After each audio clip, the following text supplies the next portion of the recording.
Thank you, Annette. Thank you, Allison.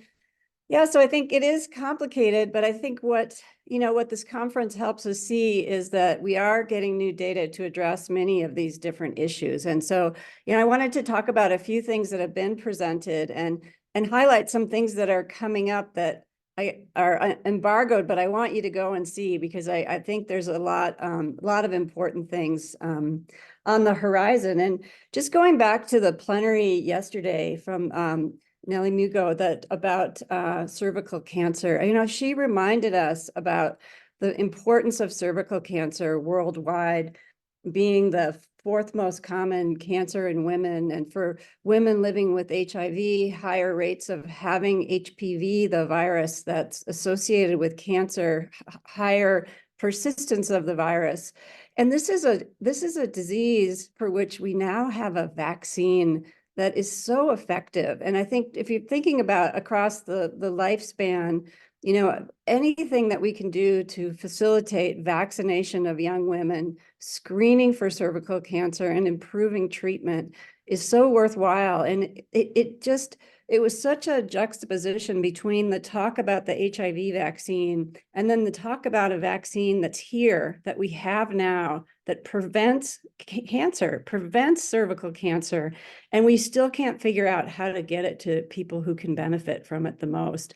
So the challenges of implementation of our discoveries and findings just need to move so much faster than they have. And I think the work that's been done has been incredible, but it's about really having the political will and the resources to make this a priority. So cervical cancer is a really important topic, and I thought it was a phenomenal plenary. And if you didn't get a chance to hear it, I'd put it on your list of recordings to listen to.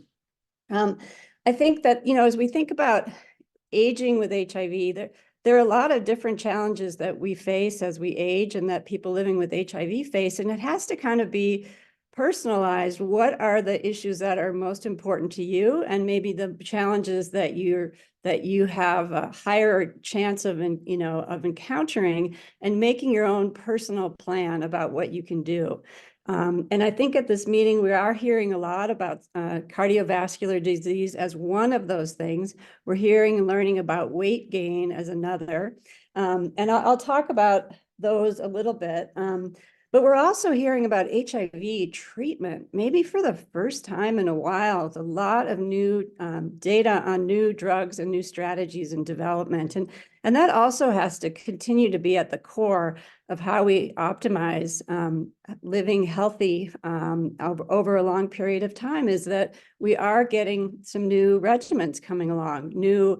We heard yesterday about new once a week oral regimens. And, injectables have been approved, have not been widely made available yet. And I think there's some really great things about the current cabotegravir and rilpivirine, but it's not for everyone.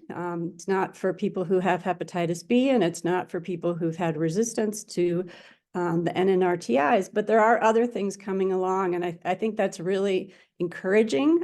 We're trying to figure out what's the role of the broadly neutralizing antibodies, long-acting, in treatment, and so we heard more about that yesterday, which I think was good. And then lenacapavir combined with broadly neutralizing antibodies as a potentially 6-month regimen.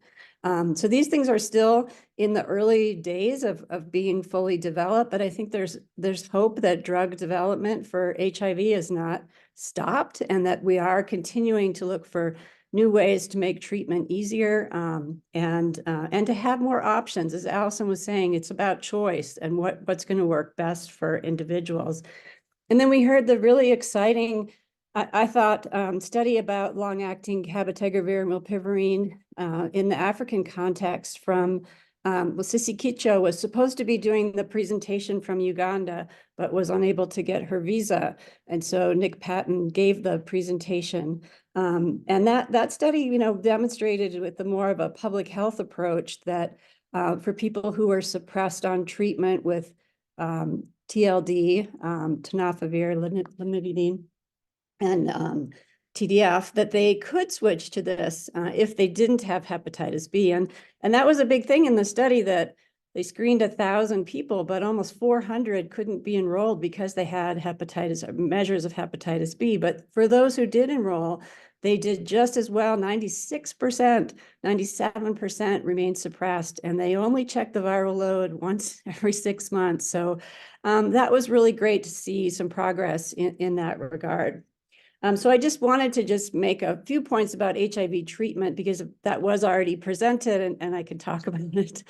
But, I think that the studies with injectables have shown that for people who choose to enroll in them, and that's very important because they aren't for everyone, but for those who choose to enroll in these studies, they do report that they have a high, they feel better, higher quality of life. But not everybody chooses to do this because they aren't for everyone. And I think that's the point that Jeff has also just made in the chat.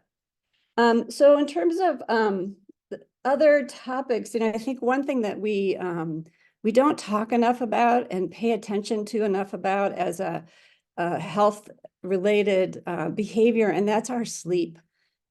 Sleep is becoming, really appreciated, as this could be one of the factors that contributes to so many chronic diseases for people who are unable to sleep well during the night and rest.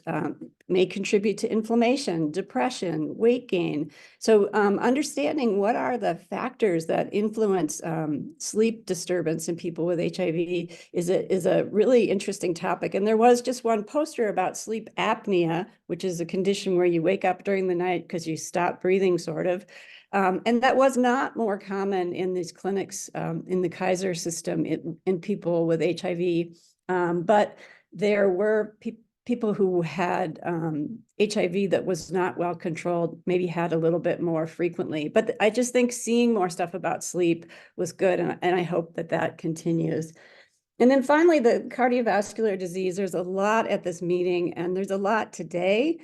So the session at 10 o'clock about complications, I encourage you to go to, because it includes great presentations about risk factors for heart disease, but also for weight gain, and particularly among women. So I think that's an important presentation. And the posters today is some more data from Reprieve about how good are we at predicting an individual's risk for cardiovascular disease. We use these equations that you put in your age and different parameters, and it says what your 10-year risk is. It turns out that these may not perform as well for people with HIV, and particularly for women. So we're going to learn more about that today. And I think that's going to be an important topic moving forward. And then finally, getting back to the statin issue, as Allison said, the Reprieve study did demonstrate this benefit in reduction of cardiovascular disease, and that the population that was enrolled were people over the age of 40. It did not have a strong representation of transgender men or women. And so I think that somebody did raise this in the chat. It's very important that we focus on what the hormonal effects are in terms of cardiovascular risk. But the guidelines did, suggest shared decision-making with your provider about whether this is an intervention that it could be beneficial to you. And I think it's a personal choice, and I think it's just something. And it was nice to see somebody mentioned their provider just brought it up this week, so their provider's on it and thinking about it. And I do think, for people who've decided to make the switch to injectables, finally gotten off taking pills, this thought of now you have to take another pill is something that, you need to work through. But it's a decision based on your understanding of your personal risk. But I think it's good to have this data. So as Allison said, people have more choices and can make more informed decisions about what interventions they want to do to try to have healthy aging with HIV. So I popped around with a bunch of different topics, but I do feel like I'm very hopeful from this meeting that we are getting more data to help so people can make decisions and have choices. Thanks so much, Judy. And I think you've addressed some of the questions and comments in the chat about statins and the reprieve. I mean, it is everywhere. And those of you who are not at the conference, there's gonna be a lot in the media. And so this question of, well, is it really for me? And you brought up the importance of shared decision making. And we've had some comments in the chat about that. The data are not there for cis and trans women, and what does that mean for, and Allison, as you brought up, for young adults?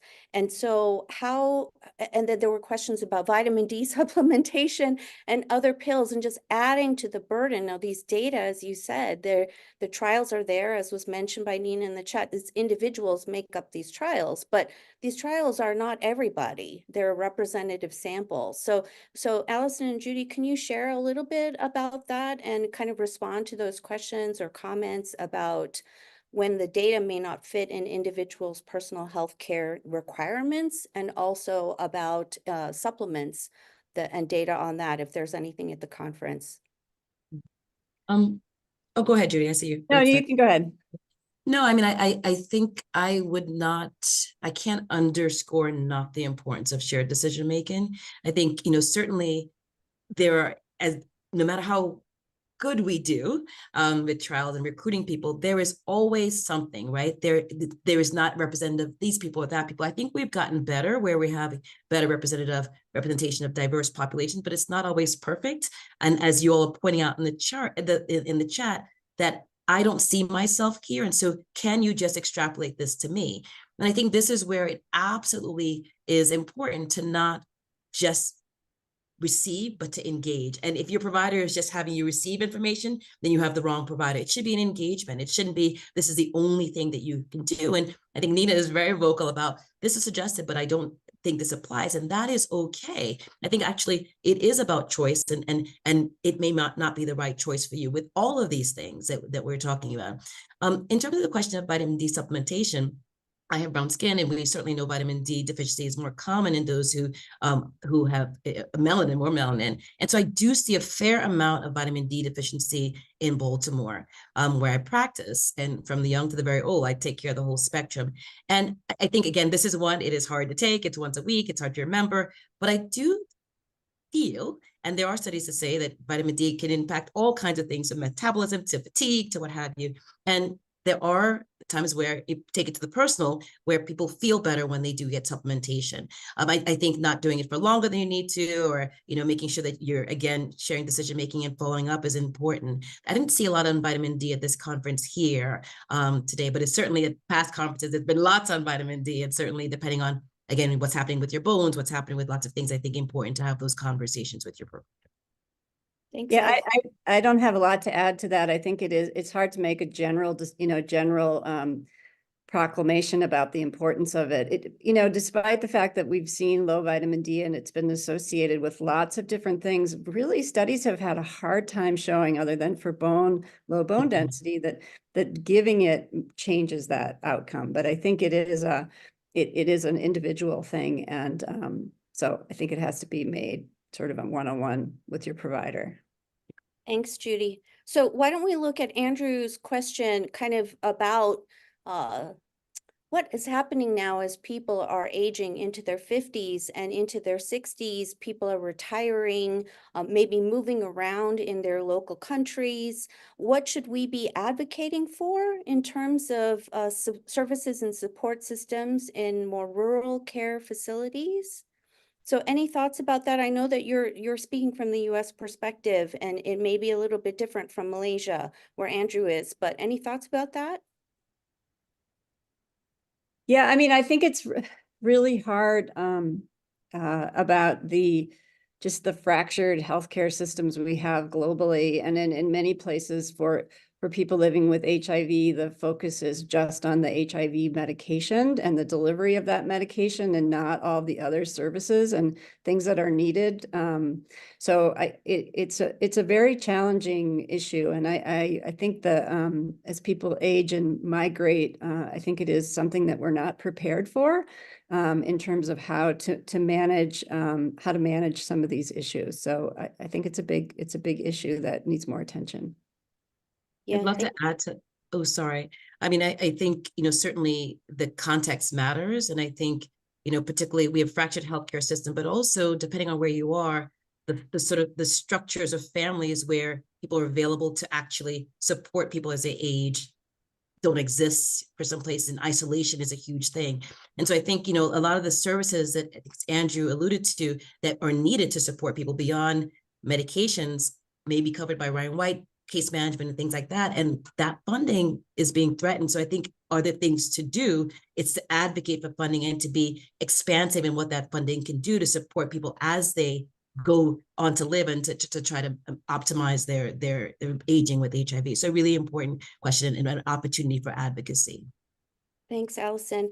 And maybe we can start talking a little more about the injectables. There's been a lot of comments in the chat from people who are on them, as well as people who are thinking about them, and potentially others of you in the group now who frankly don't have access to them because these drugs are not yet approved for importation in your country, especially in low and middle income country settings. But any updates on some of the data? You mentioned the CARES study, Judy, that Nick presented yesterday. Nick is from Singapore, and so maybe you could share a little bit more about where you think the field is going. And people have asked about, well, what about stretching that out to more months? Or what about a once weekly pill? I mean, where are we with these kinds of innovations for treatment? Yeah, I mean, I think there was a question in the chat about, once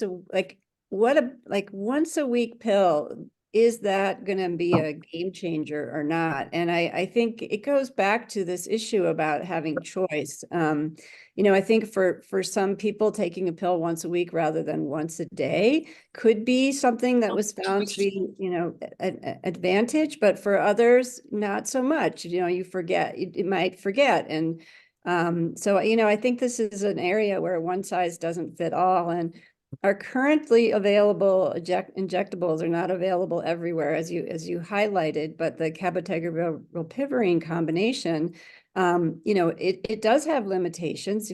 You can't use it if you have hepatitis B or you've had, previous significant resistance to NNRTIs.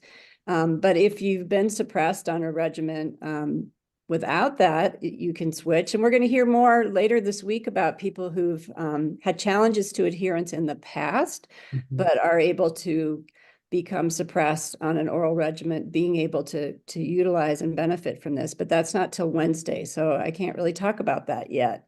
But I do think it is, sort of intermittent dosing of treatment, whether it be injected or oral. There's a lot of work in developing it, and but I think what we're learning is that we have to figure out the access in parallel with the development, because with cabotegravir and rilpivirine, which has been approved in the US, we still don't have the infrastructure in many of our clinic locations to actually operationalize this. And for some people, who take a daily pill and are doing well and come to the clinic every 6 months, well, now they have to come every 2 months and get a shot, and they have to make sure they get it scheduled. And, so the infrastructure for managing that in really busy clinics was not really developed in parallel with the development of the products. And I think that's an area where I do see more focus on, funding studies to look at implementation and how to set these things up, and really need to be done in parallel with the development of the products. No, I don't have much to add. I think the access piece and thinking access at the time you are actually designing the studies is super important, and not just access as the team thinks about it, but the country, the layers that are going to be involved to actually do it. I think that the comments about it's not for me, I think that's important, but it's for someone. And I think it's it's about creating the a la carte of options. And it may not be for someone at one time, but it's for them for another time. It may be for while I'm traveling, doing the Peace Corps for a year. But I think I'm so excited about seeing what's next, oral long acting, patches. I think that's where we need to be. So you literally can be at a menu and decide what works for you. But we have to work out the access issues, or we're going to continue to see growing disparities with who gets these and who doesn't, which is it's unacceptable. Thanks, Allison. And you use the word choice, and that's Mhm. such an important thing. I think people have talked a lot about options for prevention, but what about options for treatment? Especially in global guidelines, everybody's supposed to be on TLD now. Well, is that it? What about people who have serious insomnia with that regimen? What about people with TB? All of these studies that are coming out now. What about kids? And so that kind of brings me to the comment that Judy shared about sleep. And so there Mhm. were a lot of responses from people who are like, sleep is so important. So any other comments about that? And also linking it to COVID and potentially that overlay between long COVID symptoms, side effects from medications, HIV. Other thoughts about that, Judy? Yeah, I did see a question in the chat about this long COVID session yesterday, and I regret I wasn't able to be there for the last two talks about suggesting potentially whether the risk of long COVID was higher for people living with HIV. There may be others on the call here who can comment on that were in that session. And, long COVID is a really serious issue that we're grappling with, how to make the diagnosis, what are the options for treatment, if any, and the very different manifestations of long COVID. It's not everybody who suffers from long COVID has the same symptoms. They can be more neurologically focused. They can be more fatigue and post-exertional malaise focused. They can, they can be more sort of having dizziness and other sort of symptoms when you move around. So it seems like it impacts people in many different ways. So finding one treatment that is going to be effective, I think, is really a big challenge. But there are studies that are going on now, finally, and I think that we're going to be learning a lot more. And so I'd like to, if somebody was at that talk and wants to say what it found, that would be great to share that here. Thanks, Judy. And I see Jim has raised his hand. So Jim, do you want to comment about this too, or something else? I mean, there's so many things I want to comment. You all are having just the best conversation, and the chat is on fire again, like yesterday. Oh my God, there's just so much to take in. Just a couple of things. I'm really glad we're talking about choices. As someone who's been living with HIV since '95, I get a little concerned when everything is injectable. Everything is like injectable or implants or something. I think a weekly pill may not be for everyone. I think it could be for me. And I just appreciate, like, let's not get just in that injectable kind of framework, because whether it's available or not doesn't mean that it's accessible. And even if it's, it's in your neighborhood, who can come to the clinic 12 times a year or 6 times a year? Living with HIV as long as I've had, twice a year in my clinic is enough. I like my doctor and I like the staff who work there, but I don't want to see them any more than that. I don't want to make my healthcare my full-time job. And so we need things that can be controlled by the individual. And all these things that have to be delivered in the clinic are kind of problematic. So I'm also interested in what you all are thinking about in terms of task shifting. So, like Rupa Patel at Whitman Walker, who was at Whitman Walker in DC, did this amazing PrEP and injectable treatment clinic where they trained a bunch of staff who weren't clinicians to give shots, just to improve access and time frames for appointments. So I'm wondering, how much further can we push that? I mean, can we have injectable for treatment that can be delivered by your partner?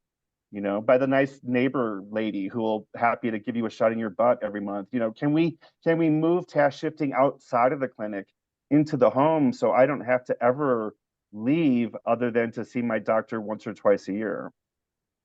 I'd love What do to. you think? Yeah, no. I mean, I think I just responded to Victor raised the same point in the chat.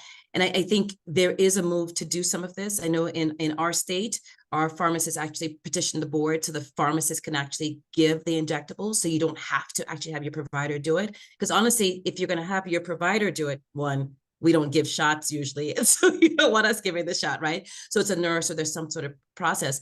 But if it can be given in the community, someplace close to you, particularly when we are living, many of us, in areas where there are deserts, where there are no ID docs or clinics, and people having to travel for so far to go to their clinics. So can you imagine you having to do that on a regular basis to get the shot? It would not be feasible or sustainable. So your points are well raised. So how do we task shift so someone else can give the shot, whether it's my pharmacist? Could we get to me giving my shot at home? We do this fertility treatment. So can we do that in other ways? And I think this is what needs to continue to be pushed. Does it need to be done this way?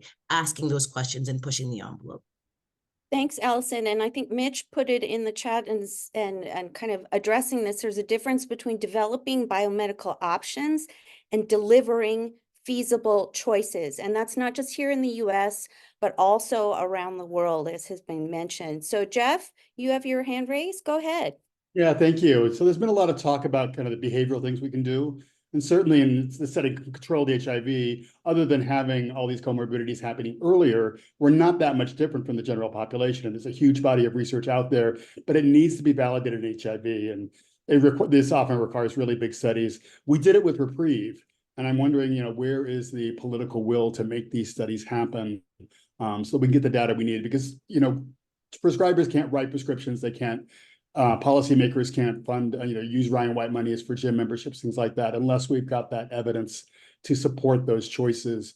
So, how do we do that? And it's where international colleagues, have you managed to get over this hump? And Judy and I have had long conversations over the last few years, and it's structurally, we're not designed to do this in our current HIV research, network. So how do we get over that and get people what they need and get providers what they need? Yeah, I mean, I think we have to prioritize, because I don't think we can study every single, chronic disease in a 7,000 participant study to demonstrate the benefit or the need. In the case of Reprieve, we found that the need or the indication or the benefits for statins occur in people younger with HIV than had been previously, if you just went by the regular guidelines. So I think for most things, we should be doing the things that have been shown to be associated with healthy aging without having to wait until we have a study that shows it's beneficial. And for that exercise, I cannot emphasize how clear the benefits of regular exercise are for mental health, for healthy, for just longevity in general. And we don't have to wait until there's a study. And there are studies in people living with HIV showing the benefits of exercise to say that this is something that people should be doing. Now, what's the optimal type of exercise, and how do you implement that? How do you get that into people's lives? What are the ways that make that possible? I think those are things that, that can be studied through implementation. But I do want to be careful that people aren't waiting for us to study everything, in giant studies before they think about, before they think about incorporating into their life. Yeah, I think people know it, but in terms of, allocating resources, they demand that evidence base. That's what the challenge is for those of us who are doing policy advocacy. Thank you.